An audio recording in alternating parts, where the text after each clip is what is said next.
ও মুসলমান, একটা কথা জিজ্ঞাসা করি, আপনাদের কথা বলি না।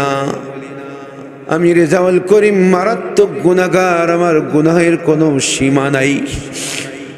আপনারা যারা আছেন এই ময়দানের মধ্যে আমার মতো অপদস্থ আর কেউ নেই, অপদার্থ কেউ নাই। আমি এত বড় গুনাহগার, আল্লাহ রব্বুল আলামিন আমার গুনাহগুলোকে আপনাদের সম্মুখে ঢেকে রেখেছেন বলেই আজকে এই চেয়ারে আপনারা বসিয়েছেন। কথার কথা বলি, আমি রেজাউল করিমকে কবরে রেখে আসা হলো।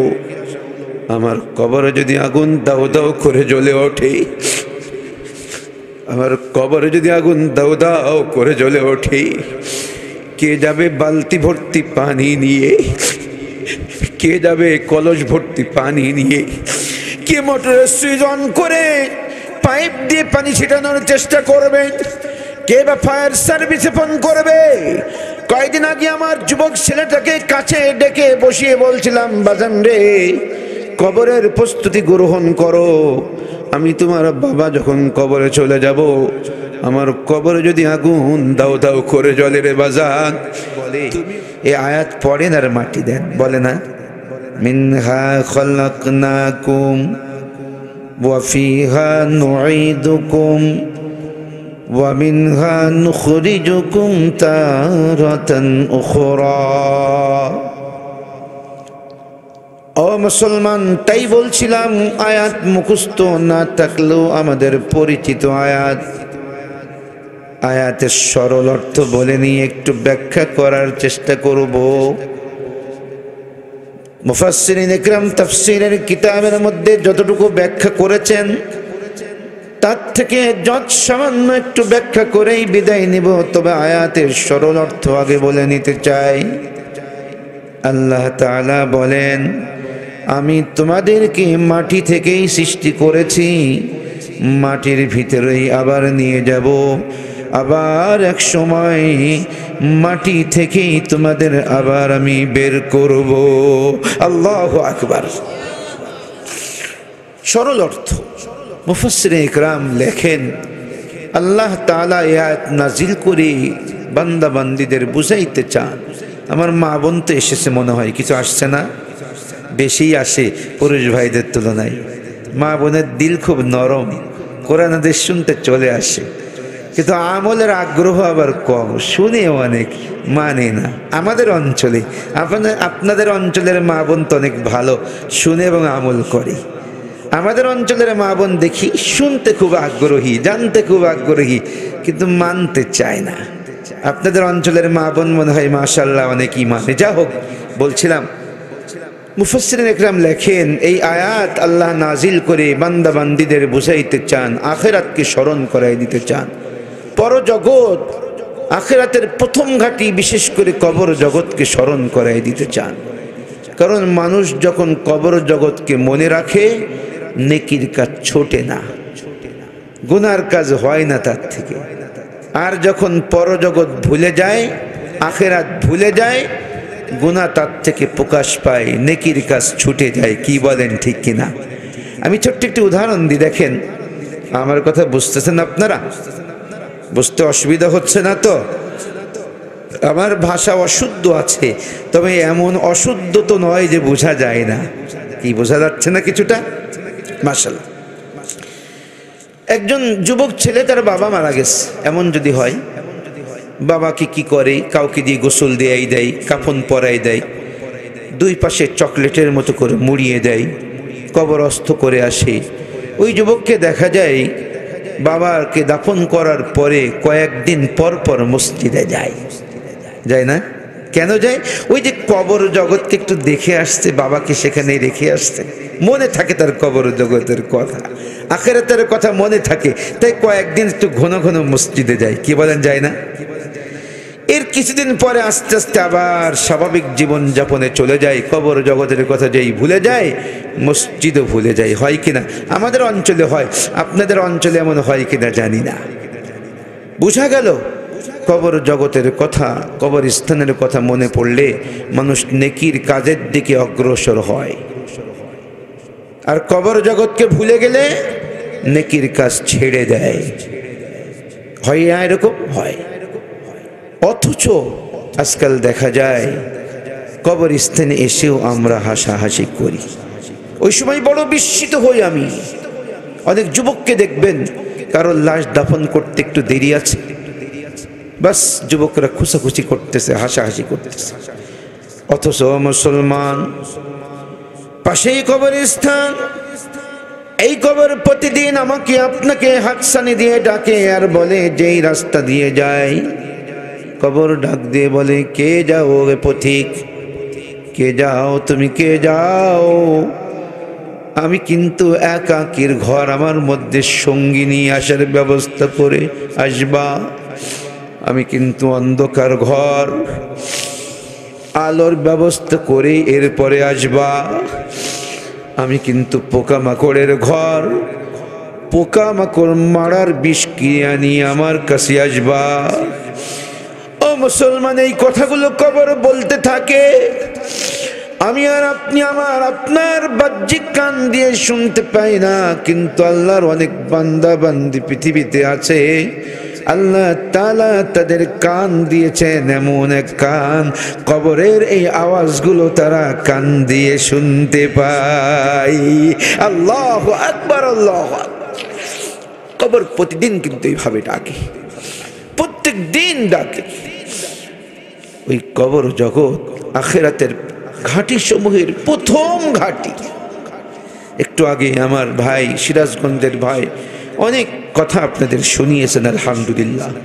আমলকারীর জন্য ওইটুকুই যথেষ্ট ছিল। আমাকে যেহেতু বসিয়েছেন, যেহেতু কবরস্থান কমিটির উদ্যোগে আয়োজিত, তাই আমি আমার আপনার কবরের দুই একটি পুঁজির কথা বলেই বিদায় নেব আপনাদের কাছ থেকে। কবর জগৎ নিয়ে ভাববার সময় কি আমাদের হয়? খুব একটা মনে হয় না। আমি একটি উদাহরণ পেশ করি, দেখেন। আমরা 24 ঘন্টার মধ্যে 6 ঘন্টা ঘুমাই, কি বলেন? কমপক্ষে 6 ঘন্টা তো ঘুমায় একজন কৃষক, দিন মজুর, সেও কিন্তু 6 ঘন্টা ঘুমায়। একজন অটো চালক, একজন ভ্যান চালক, একজন কুলি 6 ঘন্টার নিচে তো আর ঘুমায় না। বাকি কেউ কেউ 7 ঘন্টা 8 ঘন্টাও ঘুমায়। হ্যাঁ, কারোর যদি শারীরিক সমস্যা থাকে অনেক সময় 3 ঘন্টা 4 ঘন্টাও ঘুমায়, সেটা ভিন্ন জিনিস, সাধারণত বলছি আমি। বাকি 18 ঘন্টা আমরা যারা কৃষিকাজ করি, কৃষিকাজ নিয়ে ব্যস্ত থাকি, যারা ব্যবসায়িক ব্যবসা নিয়ে ব্যস্ত থাকি, যারা চাকরিজীবী চাকরি নিয়ে ব্যস্ত থাকি, ফ্রি সময় পাইলে আমরা বাজারে চায়ের স্টলে বসে চা পান করি, আবার মাঝে মাঝে কিছু জিনিস দেখা দেখিও করি, কি বলেন, তাই না? যেটাই করি আমাদের মাথার ভিতরে একটি কথাই ঘুরপাক খায়, কেমনে আমার জীবন আরো সুন্দর হবে, কেমনে আমার বাড়িটা আরো সুন্দর করে সাজাবো, কেমনে আমার চাকরি স্থলটা সুন্দর করে সাজাবো, কেমনে আমার অফিসটা আরো সুন্দর থেকে সুন্দরতম বানাবো। আমাদের বাড়ির রান্নাঘরের টাইলসটা দেখেছি কত সুন্দর, আমার রান্নাঘরের টাইলসটা তার থেকেও সুন্দর লাগাইতে চাই। অমুকের বাড়ির টয়লেটের টাইলসটা দেখেছি কত সুন্দর, আমার বাড়ির টয়লেটের টাইলসটা আরো সুন্দর বানাইতে চায়। যুবক চিন্তা করে, অমুকরে দেখলাম এরম স্টাইল দিয়েছে, আমি তার থেকেও সুন্দর স্টাইল দিয়ে চলবো। সকলের চিন্তা চেতনা এটাই থাকে। অথচ যেই জগতে যাইতেই হবে, যাওয়া ছাড়া উপায় নাই, ওই কবর জগতের চিন্তা করার জন্য আধা ঘন্টার সময় আমাদের হয় কি না জানি না, কি বলেন, ঠিক কিনা? আমাকে বলার প্রয়োজন নেই, আমাকে উত্তর দিতে হবে না হুজুর আমাদের হয় বা হয় না। নিজের মাথাটা নিচু করে একটু চিন্তা করে দেখি তো, এই কবর জগৎ নিয়ে ভাবনার সুযোগ কি আমার হয়? খুব কম মানুষেরই হয়। অথচ মুসলমান ওখানে বিপদে পড়লে কেউ এগিয়ে যাবে না। আজকে এখানে আমি বিপদে পড়লে আপনি এগিয়ে আসবেন, আমাকে চিনেন বা না চিনেন আপনি এগিয়ে আসবেন, কি বলেন, ঠিক কিনা? আমি যদি এখানে হাত পাতি কথার কথা বলছি, আমাকে চিনেন না চিনেন আপনি কিন্তু সহযোগিতার হাত বাড়াবেন, কি বলেন, ঠিক কিনা? কিন্তু এমন এক জায়গায় আমি চলে যাব, ওখানে আপনি আর আমি চেষ্টা করলেও কাউকে পাবো না, একা একই নির্জন কক্ষেই থাকতে হবে। একটা ছোট্ট উদাহরণ দিয়ে বোঝানোর জন্য, ছোট্ট একটি উদাহরণ একটু বোঝানোর জন্য বলছি। আপনারা রাগ করছেন আমার উপরে? অসুবিধা হচ্ছে আপনাদের? আমি দুই একটি আমলের কথা বলবো ইনশাআল্লাহ, দুই একটি আমল, একটু কবর জগৎ নিয়ে কথা বলে দুই একটি আমলের কথা বলবো, দুইটি আমলের কথা বলবো, মাত্র দুইটি আমল। শুনে যাওয়া যাবে না? একটি আমলের দ্বারা কবর জগৎ আলোকিত হয়ে যাবে, অন্ধকার থাকবে না। একটু সুবহানাল্লাহ বলবেন না? না বাড়ি গিয়ে সুবহানাল্লাহ বলবেন? আর একটি আমলের দ্বারা কবর জগতে আপনার আমার একাকী থাকা লাগবে না, আমার আপনার সঙ্গে সঙ্গী হয়ে যাবে। সুবহানাল্লাহ বলবেন না একটু? আমি একটি উদাহরণ দেওয়ার জন্য বলছিলাম, আমাদের আশপাশে কোথাও আগুন জ্বলে, দেখেছেন কোথাও আগুন জ্বলে আমাদের আশপাশে? কারোর বাড়িতেই খড়ের কুটার পালা আছে, আমাদের অঞ্চলে পোয়াল বলে, আপনাদের অঞ্চলে কি বলে? ধান মাড়াই করার পরে একটা বিসেলি আছে, বিসেলি আর কিছু খড়ের কুটা বলি যাই বলে এটার পালা থাকে। অনেকের দেখা যায় ঘরে আগুন লেগে যায়, যায় না? কারোর ঘরে আগুন লেগেছে বা কারোর খড়ের কুটায় বা খেড়ের পালায় আগুন লেগেছে, তখন আমরা কি করি বলেন তো? সাধ্য মতো আগুন নিবানোর জন্য এগিয়ে যাই, তাই তো না? যার কাছে বালতি আছে বালতি নিয়ে পানি ভর্তি করে এগিয়ে যাই, কলস আছে কলস নিয়ে আমি আর আপনি এগিয়ে যাই, কি বলেন তাই না? যার বাড়ি মোটর আছে মোটরের সুইচ অন করে পাইপ যদি ওই পর্যন্ত যায় পাইপ দিয়ে পানি দেওয়ার চেষ্টা করে। আর বর্তমান সময়ের যুবক থাকলে তারা চেষ্টা করে ফায়ার সার্ভিসে ফোন দিয়ে সেখান থেকে লোক আনার চেষ্টা করে আগুন নিভানোর জন্য, কি বলেন তাই তো নাকি? ও মুসলমান, একটা কথা জিজ্ঞাসা করি, আপনাদের কথা বলি না। আমি রেজাউল করিম মারাত্মক গুনাহগার, আমার গুনাহের কোনো সীমা নাই। আপনারা যারা আছেন এই ময়দানের মধ্যে আমার মতো অপদস্থ আর কেউ নেই, অপদার্থ কেউ নাই। আমি এত বড় গুনাহগার, আল্লাহ রব্বুল আলামিন আমার গুনাহগুলোকে আপনাদের সম্মুখে ঢেকে রেখেছেন বলেই আজকে এই চেয়ারে আপনারা বসিয়েছেন। কথার কথা বলি, আমি রেজাউল করিমকে কবরে রেখে আসা হলো, আমার কবরে যদি আগুন দাও দাও করে জ্বলে ওঠে, আমার কবরে যদি আগুন দাও দাও করে জ্বলে ওঠে, কে যাবে বালতি ভর্তি পানি নিয়ে? কে যাবে কলস ভর্তি পানি নিয়ে? কে মোটরের সুইচ অন করে পাইপ দিয়ে পানি ছিটানোর চেষ্টা করবে? কে বা ফায়ার সার্ভিসে ফোন করবে? কয়েকদিন আগে আমার যুবক ছেলেটাকে কাছে ডেকে বসিয়ে বলছিলাম, বাজান রে, কবরের প্রস্তুতি গ্রহণ করো, আমি তোমার বাবা যখন কবরে চলে যাব, আমার কবরে যদি আগুন দাও দাও করে জ্বলে রে বাজান, তুমিও তখন আজরাইল টেনে হিসড়ে বের করবে। কেমন বোঝানোর জন্য নবীজি সুন্দর একটি উদাহরণ দিয়েছেন। গরম লোহা আমরা দেখেছি কিনা, আগুনে পুড়িয়ে উত্তপ্ত করা হয়, ওই লোহাকে যদি তুলার ভিতরে ছেড়ে দেওয়া হয়, তো তুলার ভিতরে দেওয়া হয়, তুলাগুলো ভিজা ভিজা ভাব, তখন ওই ভিজা তুলাও কিন্তু আগুনে পুড়তে লাগে আর ওই লোহাকে আটকে ধরে। তখন যদি টান দেওয়া হয়, লোহার সঙ্গে তুলাগুলো পট পট করে ছিটতে ছিটতে বের হয়, কি বলেন ঠিক কিনা? নবীজি বলে ওই বদকারের জানটা এইভাবে আজরাইল ফেরেশতা বের করে আনে। আল্লাহু আকবার, আল্লাহু আকবার। সাথে সাথে ওই ফেরেশতার হাজির হয়ে যায়, ওই যে চট নিয়ে আসছে, দুর্গন্ধযুক্ত রুমাল নিয়ে আসছে, চটের ভিতরে নিয়ে চলে যায় আসমানে। যেখান দিয়েই যায় ফেরেশতাদের কাফেলা বলে, ও ফেরেশতারা, এই দুর্গন্ধযুক্ত জানটাকার রুটাকার? তখন সব থেকে খারাপ নাম উল্লেখ করে বলে, অমকের সন্তান, অমকের জান। প্রথম আসমানে নিয়ে গেলে আসমানের দরজা খোলা হয় না, ওখান থেকে আল্লাহ বলেন, যাও ওকে নিয়ে যাও, সিজ্জিনে রেখে দাও, আর আমার বান্দা বান্দির সঙ্গে সংযোগ তৈরি করে দাও। যখন কবরের সংযোগ তৈরি করে দেওয়া হয়, ফেরেশতার হাজির হয়ে বলে, তাকে বসায় আর বলে, মান রব্বুকা ওয়া মা দীনুকা মান হাদার রাজুল আল্লাযী বুইসা ফীকুম, এই কথা বলে। ওই আগের 3 প্রশ্ন। তখন কি বলে জানেন? নাফরমান বান্দা, ওই যে মসজিদের ধারে কাছেও তো যায় নাই, উজু শিখে নাই, উজু জানে না। আমার বড় আফসোস লাগে, একজন মুসলমান উজু জানে না। এটা হতে পারে? কিসের মুসলমান আমি? শুধু কি তাই, জানাজার দোয়াগুলো জানে না, অথচ বড় বড় শিক্ষিত, জানাজায় কেমনে দাঁড়াইতে হয় তাও জানে না। আবার তারা দাবি করে আমরা বড় বড় শিক্ষিত। মজার কথা শোনাই আপনাদেরকে। কয়েকদিন আগে আমি আমার জুমার মসজিদ থেকে বের হচ্ছি, এক মুসল্লি আমার কাছে, হুজুর একটু দাঁড়াবেন, ফেসবুকে একটা কথা আপনাকে দেখাবো। তা আমি বলছি আমি ফেসবুক বেশি একটা দেখি না, সময় নষ্ট হয় দেখলে, এই জন্য আমাকে দেখায়ও না, তুমি দেখছো তুমিই দেখো। কই না হুজুর দেখেন, আপনার কাজে লাগবে, আপনি বয়ানেও বলতে পারবেন, শিক্ষণীয় একটি ইতিহাস।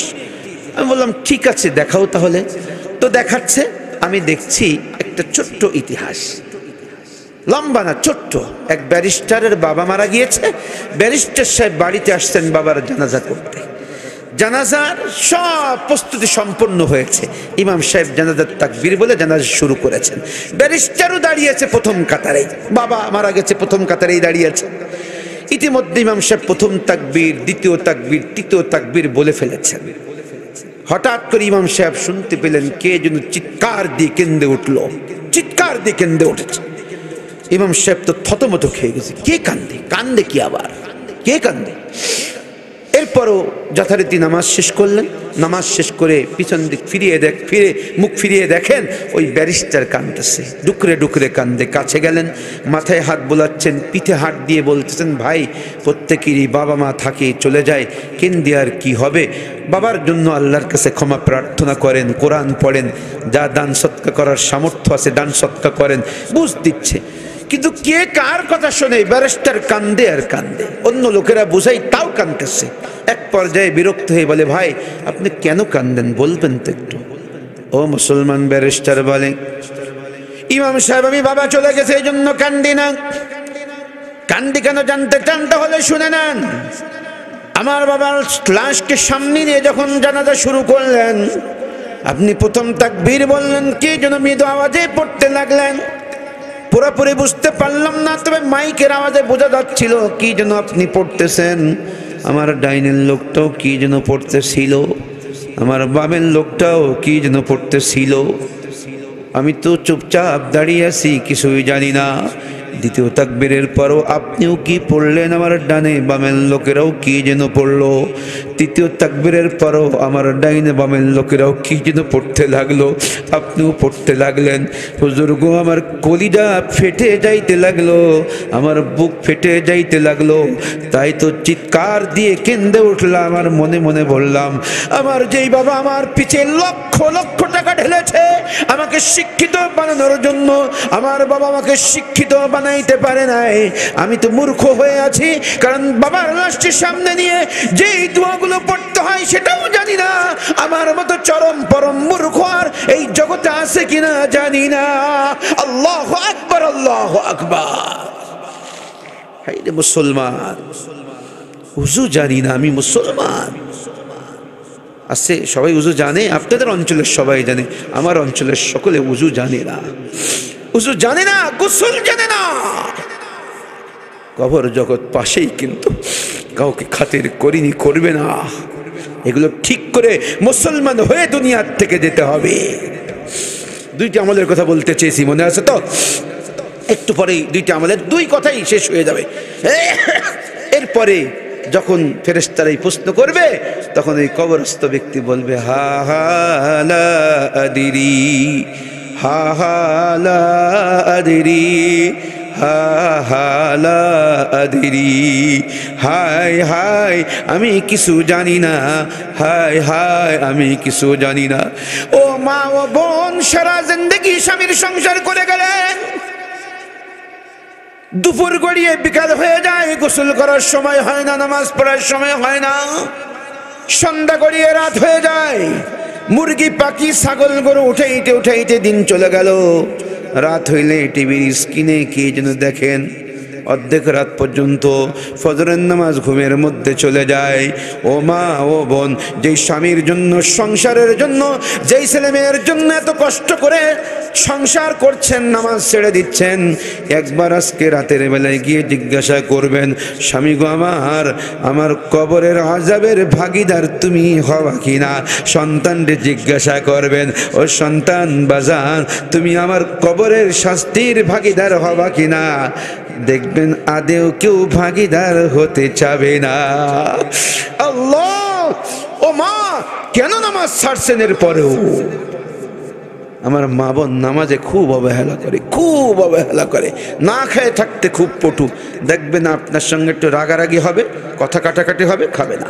আপনি যতই ডাকেন, ও অমুকের মা আসো একটু খেয়ে যাও, খাবো না বলছি, আরে আসো না খাও, একটু কথা কাটাকাটি হয়ে যেতে কি হয়েছে, বলছি না খাবো না, না খেয়ে শুয়ে থাকবে।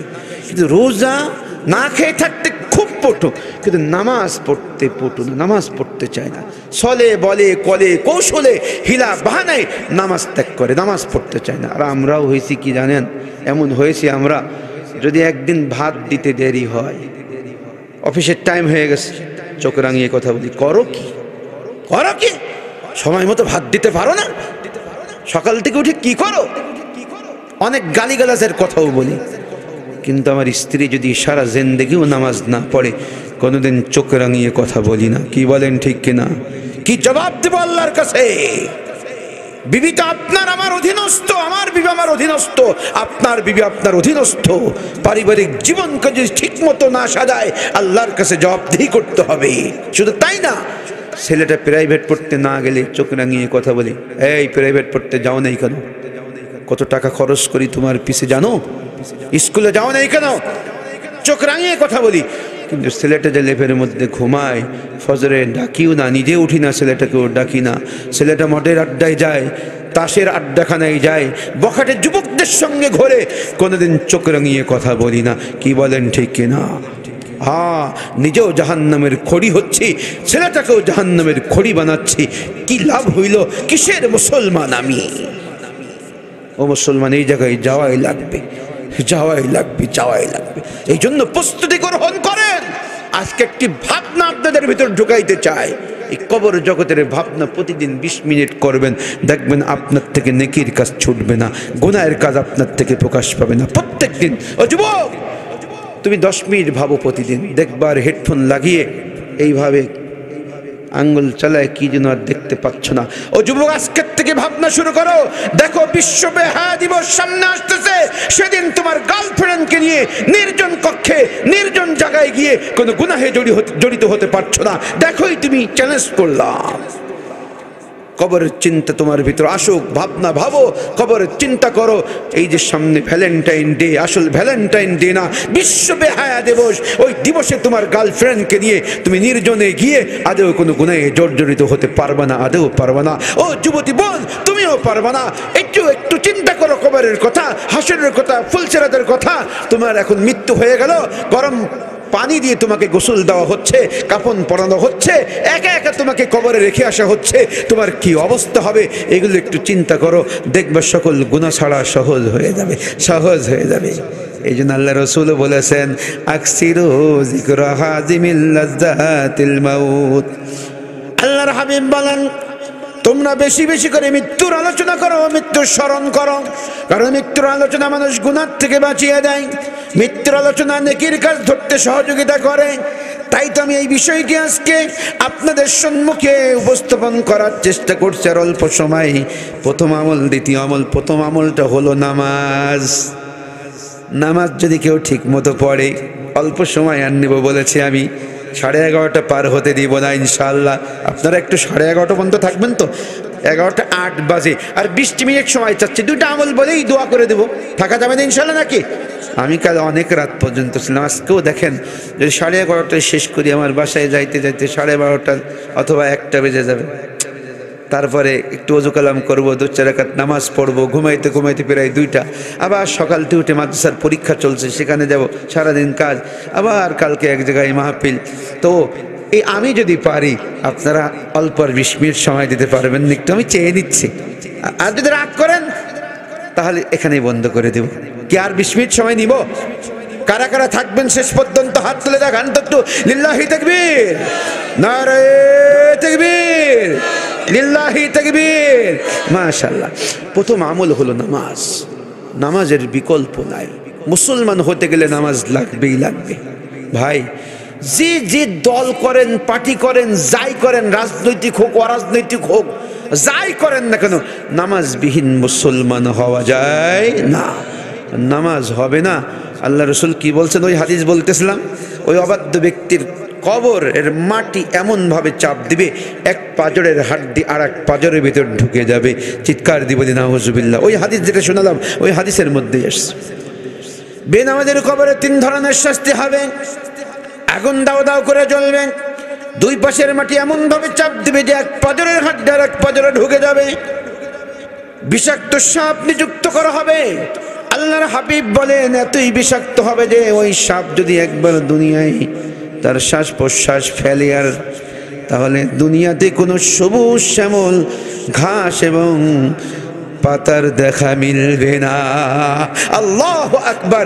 এত ভয়াবহ বিষাক্ত সাপ একবার দংশন করবে, 70 গজ মাটির নিচে চলে যাবে, আবার উঠে আসবে, আবার দংশন করবে, আবার 70 গজ মাটির নিচে চলে যাবে।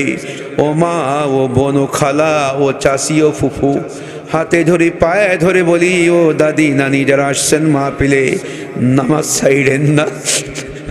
আপনাদের হাতে পায়ে ধরে বলি নামাজ ছাইড়েন না। ও যুবক বন্ধুরা, মুরব্বী বাজানরা, আপনাদের হাতে পায়ে ধরে বলি নামাজ ছাইড়েন না। যেখানেই থাকবেন আযান হওয়ার সাথে সাথে নামাজ পড়ে নেবেন। আমার আগের ভাই নামাজ ঠিক মতো আদায় করলে 5টা পুরস্কারের কথা বলেছে। আমি 3টি শাস্তির কথা বলেছি।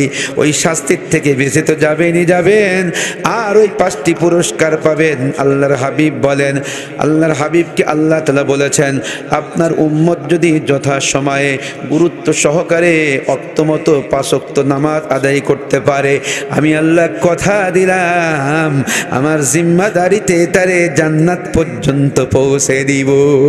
সুবহানাল্লাহ, সুবহানাল্লাহ। পক্ষান্তরে যদি নামাজ ঠিকমতো আদায় না হয়, তার হাসর হবে ফেরাউনের সাথে, হামানের সঙ্গে, উবাই ইবনে খালফের সঙ্গে, কারুনের সঙ্গে। ফেরাউন মনে হয় খুব ভালো মানুষ ছিল নাকি? হ্যাঁ, আরে এত জঘন্যতম ছিল। তাম পৃথিবী ঘুরে আসেন, একজন কাফের মুশরিককেও যদি দেখাইতে পারেন তার সন্তানের নাম ফেরাউন রেখেছে, আমি নাকে খত দিয়ে চলে যাব। দেখাইতে পারবেন? দেখান। কোন কাফেররাও সন্তানের নাম ফেরাউন রাখে না। এত ঘৃণিত ব্যক্তিত্ব সে, এত জঘন্যতম ব্যক্তিত্ব, তার সঙ্গে হাসর হবে। আল্লাহ, আমরা কি চাই কেউ আমার হাসর ফেরাউনের সঙ্গে হোক? কেউ কি চায়? আদৌ চাইতে পারে না, কোনো মুসলমান চাইতে পারে না। এই জন্য ভাই, কবর জগৎ আলোকিত হবে কিসের দ্বারা বলেন? নামাজের দ্বারা। আর কবর জগতের সঙ্গী হবে আর একটা আমলের দ্বারা। শুনবেন সেই আমলটা? খুব সংক্ষেপে এটা বলেই শেষ। সেই আমলটা হলো, আমরা যদি কোরআনে কারিমকে বন্ধু বানাইতে পারি। আমি যেই কথাগুলো বলতেছি সকলের জন্য প্রযোজ্য, এমন নয় যে কারোর জন্য প্রযোজ্য, কারোর জন্য প্রযোজ্য না, এমন কিন্তু বিষয় নয়। কোরআনে কারিমের বন্ধু বানানো সকলের জন্যই দরকার, সকলেরই দরকার। তখন আপনারা প্রশ্ন করবেন, হুজুর কোরআনে কারিমকে বন্ধু বানাবো কেমনে? আমি 4টি প্রসেস বলবো, 4 কথাই শুনবেন ইনশাআল্লাহ। আমল করার চেষ্টা করবেন তো ইনশাআল্লাহ নাকি? হ্যাঁ, খুব সংক্ষেপে বলবো। আপনাদের ইমাম সাহেব আপনাদের পাশেই আছে। 1 নম্বর প্রসেস, কোরআনে কারিমের তেলাওয়াত করতে হবে। যদি বলেন হুজুর জানি না, তাহলে তো আমি ব্যর্থ হয়ে গেছি। যে বলবেন আমি জানি না, শিখতে পারি নাই, একটু চিন্তা করে দেখেন তো, তাহলে তো আমি আর আপনি ব্যর্থ। সারা দুনিয়ার সব জানি, কেমনি কোন ধান কখন রোপণ করলে ফসল ভালো হয়, কোন সার কীটনাশক দিলে ফসল ভালো হয়, গম কখন রোপণ করলে ফসল ভালো হয়, সব জানি। ও যুবক, তুমি জানো কম্পিউটারের কঠিন থেকে কঠিনতর ফাংশনগুলো, অপশনগুলো তুমি জানো? আহা, শিক্ষিত ভাইরা, কত কিছুই না আমরা জানি, কিন্তু আল্লাহর কালাম জানি না। আমি ব্যর্থ, আমি ব্যর্থ, আমি ব্যর্থ। কসম করে বলে যায়, আমি আল্লাহর কালাম জানি না, আমি ব্যর্থ। শিখা শুরু করেন। ইমাম সাহেব হুজুরের কাছে বিনীত আবেদন করব, উনি মুহাদ্দিস মানুষ, আপনি বয়স্ক শিক্ষার যদি ব্যবস্থা করেন, মানুষই খুব উপকৃত হবে। আপনি একটি হরফ শিখতে শিখতে আপনার জীবন পার করে দেন, কাল কিয়ামতের ময়দানে কোরআনের ছাত্র হয়ে আপনি উঠবেন ইনশাআল্লাহ। আল্লাহ তাআলা কোরআনের ছাত্রদের কাতারে আপনাকে উঠাবে ইনশাআল্লাহ। আপনি দামি ব্যক্তিত্ব হয়ে উঠবেন ইনশাআল্লাহ। চিৎকার দিয়ে বলেন সুবহানাল্লাহ। জি, আগে বলতে হতো।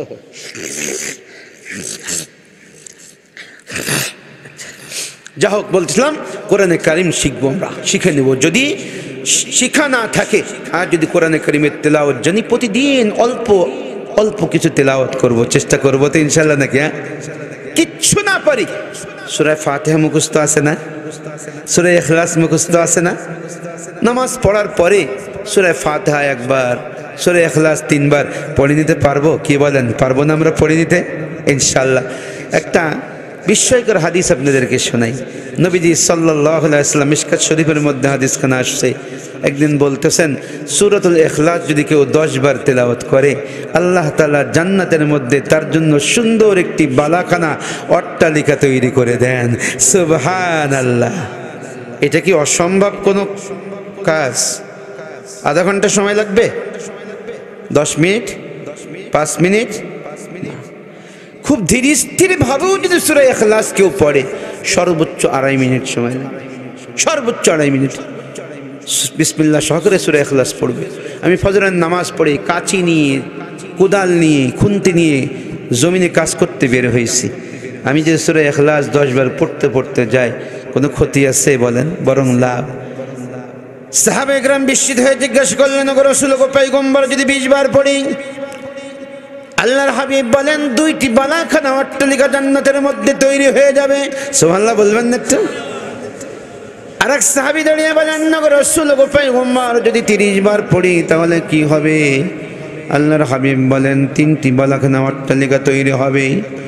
আল্লাহর হাবিবের কাছে এক সাহাবী বললেন, ওগো রাসূল, ওগো পয়গম্বর, তাহলে তো জান্নাতের মধ্যে অনেক বিল্ডিং আমরা বানায় ফেলবো। আল্লাহর হাবিব বলেন, আমার আল্লাহর খাজানায় কোনো কিছুর কমতি নাই।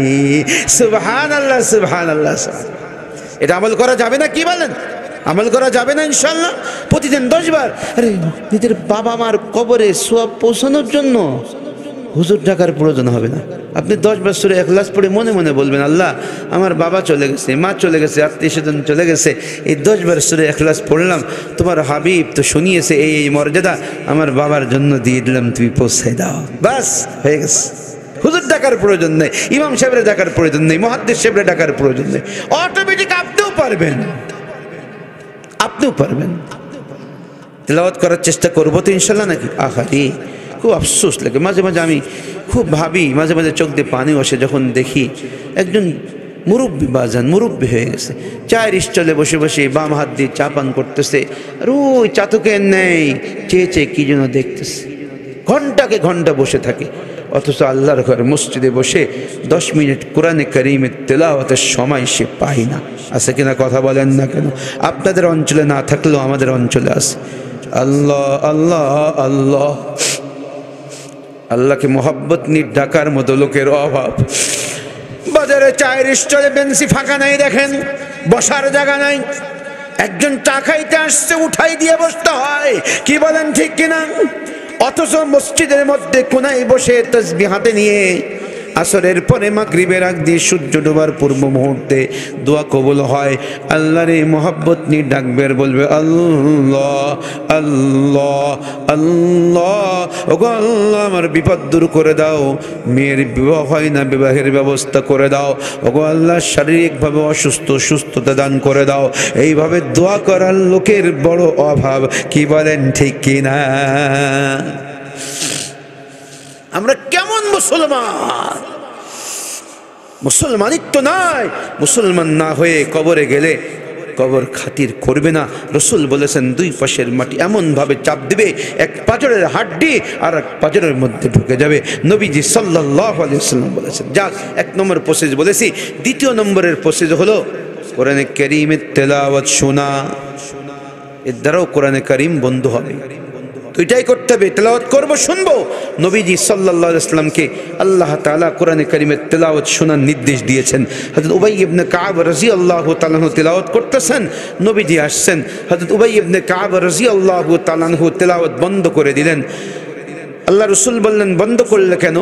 বলে, আপনার উপরে নাজিল হয়েছে আর আমি আপনার সম্মুখে তেলাওয়াত করব, এটা কেমনে হয়? রাসূল বললেন, তোমার তেলাওয়াত শুনতে আমি নির্দেশিত হয়েছি। তখন উবাই ইবনে কাব রাদিয়াল্লাহু তাআলা আনহু বললেন, আল্লাহ কি আমার নাম ধরে বলেছেন? আহা, আল্লাহর হাবিব বলেন, আল্লাহু সাম্মাকা, ও উবাই ইবনে কাব, তুমি বড় সৌভাগ্যশীল। আমার আল্লাহ তোমার নাম ধরে বলেছেন, দোস্ত আমার ওই বান্দা ওই ইবনে কাব বড় ভালোবাসার তেলাওয়াত করে। যান আপনি তেলাওয়াত শোনেন, তাই তো আসতে তেলাওয়াত করো। আহা, আমি আর আপনিও তেলাওয়াত করতেছে, কেউ শুনতে লেগে যাব। সামনে রমাজানুল মুবারক মাস, খতম তারাবি হইলে সেখান দিয়ে পড়বে। আহারে, মাঝ বয়সী মানুষগুলো কই হুজুর এত সময় দাঁড়াই থাকি খতম তারাবি পড়া যায়?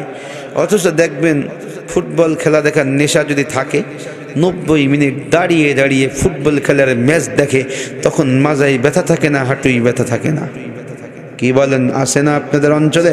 আমাদের অঞ্চলে আছে। 90 মিনিট ধরে ম্যাচ হচ্ছে, একটু বসে না, দাঁড়ায় দাঁড়ায় দেখতে থাকে। ওই লোকটাকে যদি বলা হয় আধা ঘন্টা লাগবে এক পারার তেলাওয়াত শুনতে, হুজুর হাঁটুই ব্যথা, মাজাই ব্যথা। মুহাদ্দিস সাহেব, ইমাম সাহেব খতম তারাবি পড়ায়েন না, সূরা তারাবি পড়ান। শর্টকাটে হলে ভালো হয়, 20 মিনিটে হলে খুব ভালো হয়। আর যদি 10 মিনিটে পড়াইতে পারেন তাহলে আমরা আপনার ঈদের বোনাসটা একটু বাড়াই দেবো ইনশাআল্লাহ। আরে কিসের মুসলমান, কোরআনের সঙ্গে সম্পর্ক নাই আজকে আমাদের। ও লোক মুআজ্জাজ থে হামিলে কুরআন হোকর हम जलील खार हुए तारिके कुरआन होकर। एक कवि बोलतेছেন वो लोग मुअज़्ज़ज़ थे हामिले कुरआन होकर हम जलील खार हुए तारिके कुरआन होकर। আমাদের পূর্বপুরুষ বড় দামি ছিলেন, বড় ইজ্জতওয়ালা ছিলেন, বড় সম্মানী ছিলেন। কোরআনের ধারক বাহক হয়ে জীবনের সব জায়গায় কোরআন ধারণ করেছিলেন। আজকে আমরা অপদস্থ, লাঞ্ছিত, বঞ্চিত, সমাজের প্রতিটা ক্ষেত্রে লাঞ্ছিত, বঞ্চিত, সব জায়গায় নির্যাতিত, নিষ্পেষিত, মার খায়। কারণ কোরআন আমাদের জীবনে নাই, আমাদের অগ্রভাগে নাই, ডাইনে নাই, বামে নাই, কোথাও নাই। কোরআনের তেলাওয়াত জানি না, কোরআনের অর্থ বুঝি না, কোরআনের বিধান বলে আমাদের জীবনে বাস্তবায়ন করি না। কোরআনের আদর্শের সঙ্গে আমাদের কোনো সম্পর্ক নাই। কোরআনের আদর্শ থেকে শত শত মাইল দূরে আমি আর আপনি। এই জন্যই তো আজকে লাঞ্ছিত, বঞ্চিত, অপদস্থ হই। কি বলেন, ঠিক কিনা? আমরা বুকে ধারণ করতে পারবো, কোরআনের প্রতিটি বিষয় আমরা গ্রহণ করব। ব্যক্তি জীবন, পারিবারিক জীবন, সামাজিক জীবন, অর্থনৈতিক জীবন, রাষ্ট্রীয় জীবন, আন্তর্জাতিক জীবন, সব জায়গায় যেদিন কোরআনকে আমরা গ্রহণ করতে পারবো, সেদিন আবার সেই স্বর্ণযুগ ফিরে আসবে, যেই স্বর্ণযুগ রেখে নবীজি দুনিয়া ত্যাগ করেছিলেন। কি বলেন, ঠিক কিনা? এই জন্য কোরআন শুনবো মাঝে মাঝে, পারবো তো? 3 নম্বর, কোরআনে কারিমের খুব ইজ্জত করব। এই যে কোরআনে কারিম আছে না, এটার ইজ্জত করব। খুব ইজ্জত কিভাবে করব? অনেক সময় কোরআনে কারিমকে আমরা বেইজ্জত করি, বিভিন্ন মসজিদগুলোতেও করেন। আপনারা কষ্ট নিয়েন না আমার কথাই। দেখবেন মসজিদের সভাপতির গায়ে টুকা মারলে পরিষ্কার জামা হওয়ার কারণে ময়লা উড়ে চলে যায়, ময়লা পড়তে পারে না, পরিষ্কার স্বচ্ছ জামা গায়ে দিয়েছে। সেক্রেটারিও তাই, ইমাম সাহেবের জামাও স্বচ্ছ, পরিষ্কার, সুন্দর, কোনো ময়লা নেই। মুয়াজ্জিনেরও তাই। কিন্তু ওই মসজিদের আলমিরার মধ্যে আপনি হঠাৎ আচমকা হাত দিবেন, আল্লাহর কালাম রাখা আছে তার উপরে, দেখবেন আপনার হাতার সঙ্গে এক গাদা ময়লা উঠে আসবে। দেখবেন নাই? যাই দেখ, পরীক্ষা করেই দেখেন। আহারে, আজকে অধপতন কেন আসে মুসলমানের, বুঝে না তো। আল্লাহর কালামের গায়ে একটা জামাও জুটে না, ময়লা সাফ করতেও পারি না। নাপাকের ডিব্বা, এই যে আমার এটা নাপাকের ডিব্বা, এখানে খুঁচা দেবো মলমূত্র বের হবে, অন্য জায়গায় খুঁজে দেবো প্রবাহিত রক্ত বের হবে, সব নাপাক। এটা ঢাকার জন্য কত দামি কাপড় বের করেছি। এইটা, এই যে কোটটা আমার এক বন্ধু আমাকে বানিয়ে দিয়েছে 2 বছর আগে, বানিয়ে নিয়েছিল। আমার বন্ধু বলেছিল 3200 টাকা, কাপড়ের দাম তো আছেই। এই জামাটা গায়ে দিয়েছি, এটা আমাকে কিনে দিয়েছিল আমার এক ভাই, কিনে দিয়েছিল। এটার দামও প্রায় 3000 টাকা। নাপাকের ডিব্বা ঢাকার জন্য 6-7 হাজার টাকার কাপড় পরিধান করেছি। অথচ আল্লাহর কালামের গায়ে কাপড় জোটে না। যাও জোটে, বাপ মারা গেছে, কাফনের কাপড় বেঁচে গেছে, হুজুরের হাতে তুলে দিয়ে কয়, হুজুর এই একটু কাপড় বেঁচে গেছে, কোরআন শরীফের গিলাপ বানাই দিয়েন, নেই টুপি বানাই মসজিদে দিয়ে দিয়েন। বুঝেননি কথা? কোরআনের কি ইজ্জত আমাদের অন্তরে। আল্লাহু আকবার। অধপতন এইসব কারণেই আসে। ঘরেও দেখবেন একটি কোরআন শরীফ রাখা আছে, যেখানে সেখানে ময়লা পড়ে গেছে। গিলাপ যদিও বানায়, জীবনে ধয় না, পরিষ্কার করে না, পরিষ্কারই করে না, ধৌতই করে না। অথচ কোরআনের গিলাফ ধুয়ে ওই পানি ফুলের টবের ভিতরে দিবেন, বাইরে ফেলার দরকার নেই, দেখবেন সুন্দর ফুল ফুটবে। দেখবেন আমি চ্যালেঞ্জ করে গেলাম, সুন্দর ফুল ফুটবে। কোরআনের সংস্পর্শে যে আসে সেই দামি হয়ে যায়। আমি আর আপনি কোরআনের সংস্পর্শে এসে যাব, দামি হয়ে যাব। কোরআন আমার বন্ধু হয়ে যাবে, কবর জগতের সঙ্গে থাকবে, ফুলসিরাতে পাশে থাকবে, হাসরের কাঠগড়ায় সাথে থাকবে, জান্নাতে পৌঁছে দেওয়া পর্যন্ত সাথে থাকবে, অনেক তালা পর্যন্ত উঠিয়ে দিয়ে এরপরে আল্লাহর কালাম খেলতে হবে। সুবহানাল্লাহ, সুবহানাল্লাহ। খেদমত করে আজ হোক কাল হোক তার বংশ আলেম হবে। আমি আমার ছোটবেলায় আমার দাদাকে বাবাকে দেখেছি, আলেমদের খুব খিদমত করতেন। ওটাকে ওসিলা করে আল্লাহ তাআলা আমাকে আলেম বানাইছে। আমার বংশে কেউ আলেম ছিল না, আমি প্রথম আলেম হয়েছি। আপনাদের এই খেদমতকে ওসিলা করে দেখবেন আপনাদের বংশে কেউ না কেউ আলেম হবে ইনশাল্লাহ। দেখবেন কোরআনের হাফেজ আলেম হবে ইনশাআল্লাহ, ইনশাল্লাহ কবুল করবে। ওলামা ইকরামের খেদমত করবেন এইভাবে ইনশাল্লাহ। আমাকে বলে কোনো কথা বলছেন, আপনাদের স্থানে ওলামা ইকরামের খেদমত করবেন। সভাপতি সাহেব 500 টাকা দিয়েছে, আর শহীদুল ইসলাম 500 টাকা। আব্বা আমার সকলের জন্য দোয়া হবে, বিশেষ করে মুনিবুর রহমান ভাই, লিটন ভাইয়ের আব্বা যারা এখানে আছেন, সাহিত্য আছেন, তাদের জন্য দোয়া হবে ইনশাল্লাহ। সকলের জন্যই দোয়া হবে, এমন না যে কারোর জন্য যে টাকা দিয়েছে তার আব্বা আম্মার জন্য দোয়া হবে, যে টাকা দেয়নি তার আব্বা আম্মার জন্য দোয়া হবে না, এমন না, সকলের জন্যই দোয়া হবে। একটা পয়েন্ট বাদ রাখছিলাম না, কোরআনকে বন্ধু বানানোর 4টি প্রসেস, 3টি বলেছি। কোরআন তেলাওয়াত করা, কোরআনে কারীমের তেলাওয়াত শোনা, 3 নম্বর কোরআনে কারীমের ইজ্জত করা, তাজিম করা, 4 নম্বর কোরআনী প্রতিষ্ঠানের সঙ্গে লেগে থাকবেন আপনারা।